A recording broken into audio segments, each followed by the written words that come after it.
joueurs de Chelsea. Tekani avec Karim Agui, qui va jouer avec son gardien Imen Matouti, le titulaire du poste. On ne les a pas beaucoup vus les gardiens, Rigobert, dans cette première période. Pas beaucoup de travail pour Matouti et Boubacar Bari, de l'autre côté. Ben non, ils sont tranquilles, donc ils ont pas été inquiétés vraiment. Mais bon.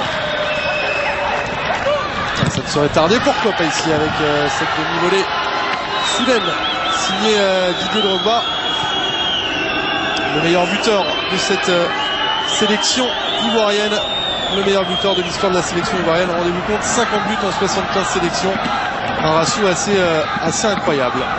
Ah ben c'est vrai que Didier, il n'a pas besoin de beaucoup de choses, hein. Là il est sur le terrain depuis, de temps en temps il se retrouve un peu dans une situation défensive pour venir aider le collectif.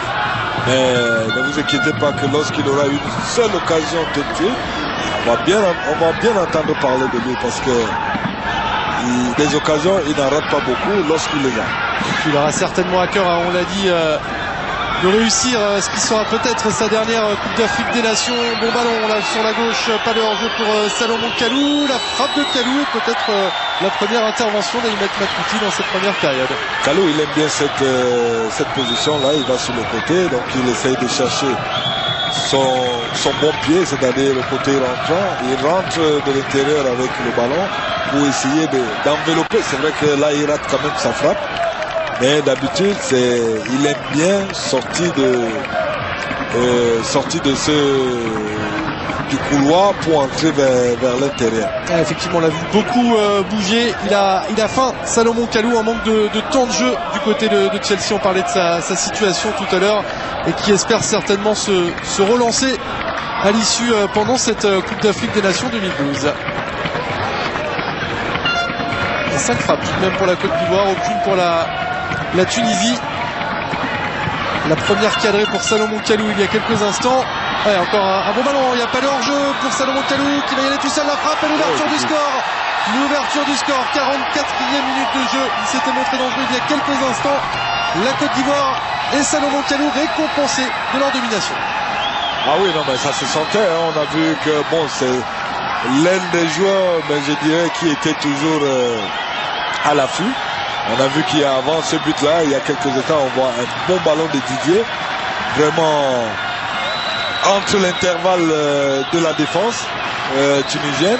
Et bon, des occasions comme ça, il est sur son bon pied. Il n'a pas perdu son sens du but, hein. Parfaitement son pied, Salomon Kalou. Ouais, il a d'abord un regard, et après il joue un peu du regard avec le gardien. Un petit regard, oui, on l'a vu là. Voilà, et il met le ballon là, il faut.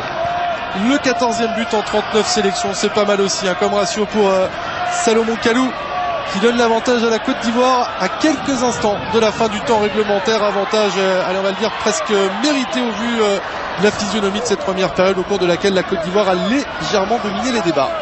Ils ont dominé sans toutefois être dangereux, très dangereux, mais je dis, c'est aussi ça la réussite des grands clubs, parce qu'ils peuvent ne pas être vraiment à 100%, mais lorsque l'occasion se présente, ils ne louent pas, ils le mettent dedans, et ça fait la peine. Tioté qui rejoue derrière. On va rentrer dans le temps réglementaire.